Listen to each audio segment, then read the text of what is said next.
چھوٹنے لگے تو حضرت عائشہ چرخہ کاٹ رہی تھی، تو دیکھتے ہی ایک دم ہاتھ سے چرخہ چھوٹ گیا۔ تعجب میں عرض کی اللہ کے رسول، آپ کے جوڑے عرش کی بلندیوں کو چومیں، نہ لین لا مکانوں کی سیر کریں، تو یا رسول اللہ آپ کے جسم پر رب مکھی نہ بیٹھنے دے، آپ جوتیوں کو ہاتھ لگا کے اپنے ہاتھوں سے تسمے ٹھیک کر رہے ہیں۔ نبی پاک صلی اللہ علیہ وسلم نے ارشاد فرمایا، عائشہ اللہ نے قرآن کے اندر فرمایا لقد کان لکم فی رسول اللہ اسوۃ حسنہ، میں ہر امتی کے لیے، ہر اللہ کے بندے کے لیے نمونہ ہوں، ان کے لیے ایک رہنما کا راستہ ہوں۔ لوگ میرے کو دیکھ کر سنت ادا کریں گے، ان کو ثواب مل جائے گا۔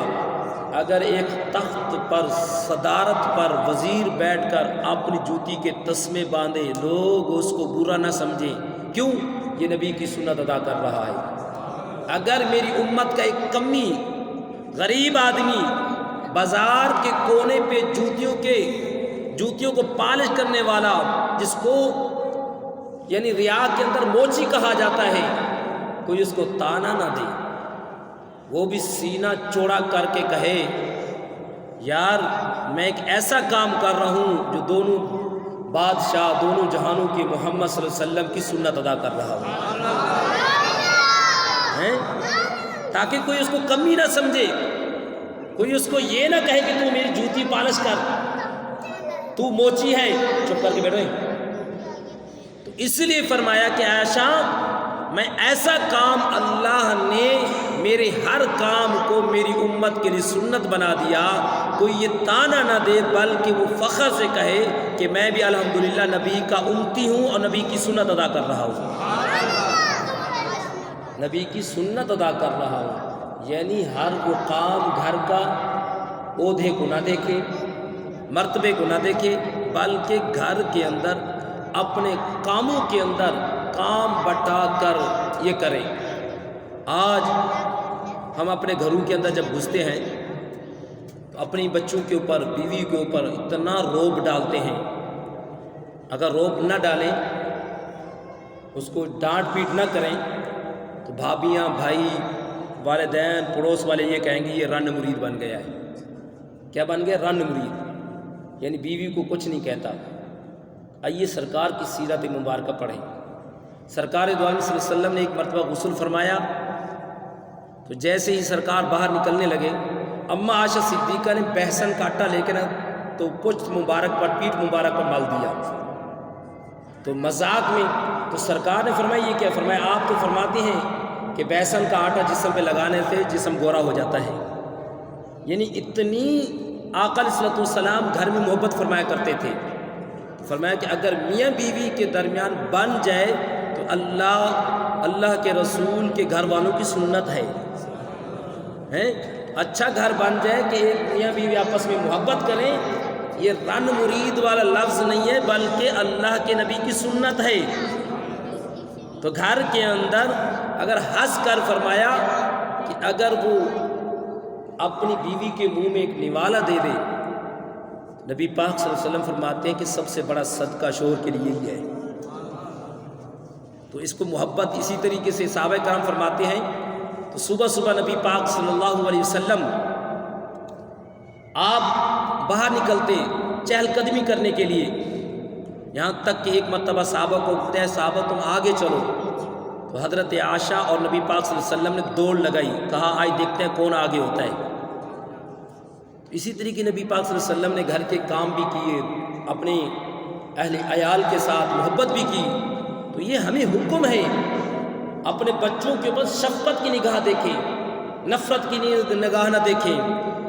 فرمایا کہ ان سے پیار کریں، ان سے محبت کریں، تو یہ محبت جو ہے نبی پاک کی سنت ہے۔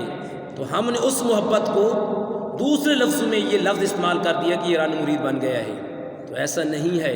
اگر نبی پاک کی سنت ادا کریں تو نبی پاک صلی اللہ علیہ وسلم کی سیرت طیبہ کا مطالعہ کریں تو یہ بات اچھی طرح واضح ہوتی ہے کہ ہر شخص سے، ہر بندے سے، ہر بچے سے محبت کرنا میرے اللہ کے رسول کی سنت ہے۔ نبی پاک صلی اللہ علیہ وسلم تو صحابہ کرام رضوان اللہ تعالیٰ علیہم اجمعین، تو ایک بوڑھی عورت تھی جس کو نفسیاتی کہتے، پاگل کہتے، تو سارے صحابہ کہتے یا رسول اللہ یہ آپ کے جسم کو چپک جائے گی، ہو سکتا ہے پتھر اٹھا کے مار دے، یا رسول اللہ آپ کے جسم پہ گندگی لگا دے، کوئی بھی اس کے قریب نہیں جاتا۔ تو سرکار جیسے اس کے قریب گئے، وہ اللہ کے رسول کے ہاتھوں کو چوم رہی ہے، ان کے قدم کو چوم رہی ہے۔ تو میرے آقا نے فرمایا کہ اے صحابہ، سارے مدینے کے لوگوں نے اس سے نفرت کی، اگر میں بھی نفرت کرتا تو اس کا سہارا کون ہوتا؟ اس کا سہارا کون ہوتا؟ تو لہٰذا میں ہی اس کا سہارا ہوں۔ نبی پاک صلی اللہ علیہ وسلم نے رب کی بارگاہ میں عرض کی، مولا جس کا کوئی نہیں اس کا محمد ہے، جس کا کوئی نہیں اس کا محمد صلی اللہ علیہ وسلم ہے۔ تو فرمایا کہ نبی پاک صلی اللہ علیہ وسلم دیوانوں کو فرمایا کہ اپنے سینے سے لگاتے تھے، اپنے ساتھ بٹھاتے تھے، اور اپنے ساتھ ان کے کاموں میں کام آتے تھے۔ اسی طریقے سے امام احمد رضا خان فاضل بریلوی، جب آپ سے بڑے بڑے لوگ دعوت لینے آتے، آپ ٹائم نہیں دیتے تھے۔ ایک یتیم بچہ تھا، وہ آ کر کہتا ہے حضور میں آپ کی دعوت کروں؟ کہا بیٹا یہ لفظ نہ بولو، بلکہ یہ کہو کہ میں آپ سے پوچھوں میں آپ کے گھر پہ کب آؤں، کس ٹائم آؤں؟ تو سارے آپ کے عقیدت مند مریدین، طالب، استاد بڑے حیران ہو گئے، حضور ہم آپ سے ٹائم مانگنے میں شرماتے ہیں، ہمیں ڈر لگتا ہے کہ ڈانٹ نہ دیں، آپ ایک بچے کو بول رہے ہیں کہ آپ میرے سے ٹائم نہ مانگے بلکہ یہ ٹائم دے، آپ ٹائم دے، آپ کب میرے کو ٹائم دے رہے ہیں؟ فرمایا یہ کیسے؟ فرمایا کہ اس لیے کہ میرے آقا کی سنت ہے، لوگ یتیموں سے نفرت کرتے ہیں، تو جو یتیموں کے گھر کی دال بھی پسند کر لے، آقا کی سنت ہے، نبی پاک صلی اللہ علیہ وسلم کی سنت ہے۔ تو فرمایا کہ سارے لوگ یتیموں سے نفرت کریں گے، تو میرے آقا خود یتیم بن کر یتیموں کا سہارا دیا، یتیموں کو گلے سے لگایا۔ اس لیے فرمایا کہ نبی پاک صلی اللہ علیہ وسلم نے تو فرمایا کہ ان کی آقا کی سنت پر عمل کرنا یہ ہمارے لیے ایک عبادت بن جاتا ہے۔ حضور نبی پاک صلی اللہ علیہ وسلم اپنے اہل و عیال انبیاء کرام کی اتباع میں جمع فرماتے، فرمایا کہ اس لیے کہ خود کام سنت بن جائے، اگر کوئی شخص تنہا نماز پڑھ رہا ہے وہ بھی کہے ایاک نعبد، کیونکہ ہزاروں بندے اس سے پہلے عبادت کر چکے ہیں اور ہزاروں اب کر رہے ہوں گے، نیز اس کے ساتھ فرشتے بھی حق تعالیٰ کی عبادت کرتے ہیں۔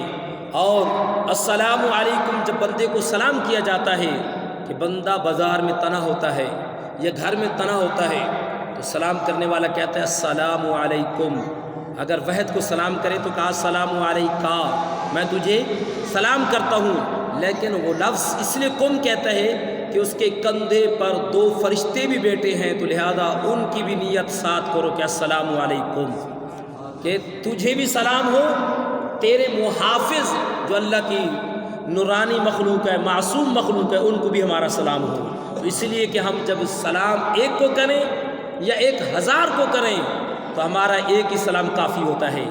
ایک مجمع میں ہزاروں لوگ بیٹھے ہیں، آپ نے کونے میں کھڑے ہو کر کہا السلام علیکم، تو سب نے کہا وعلیکم السلام، آپ کا پورا سلام سب کی طرف سے ایک ہی کافی ہے۔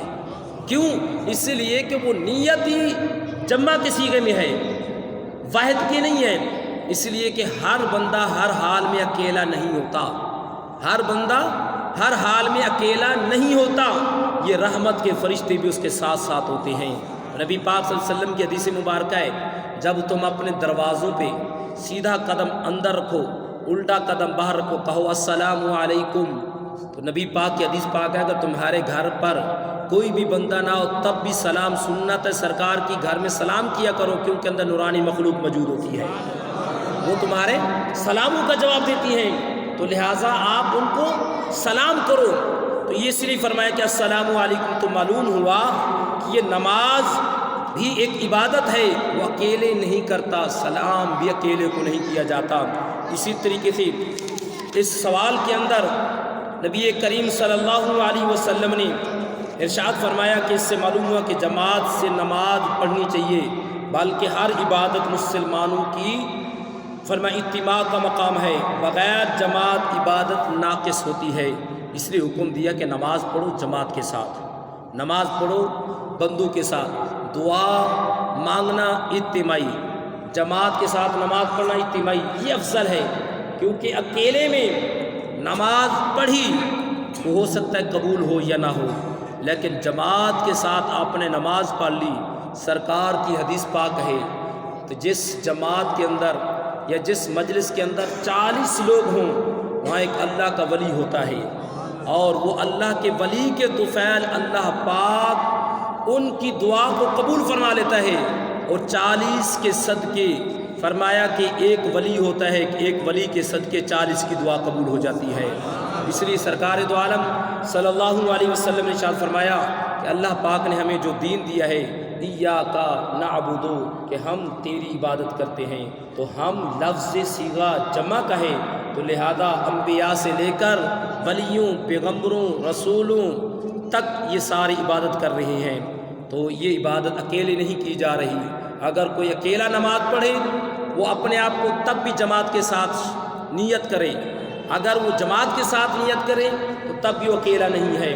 دعا ہے اللہ کریم اللہ تعالی ہم سب کو اس آیت مبارکہ کے لفظی اور ترجمے پر عمل کی توفیق عطا فرمائے، آمین ثم آمین، وما علینا الا البلاغ۔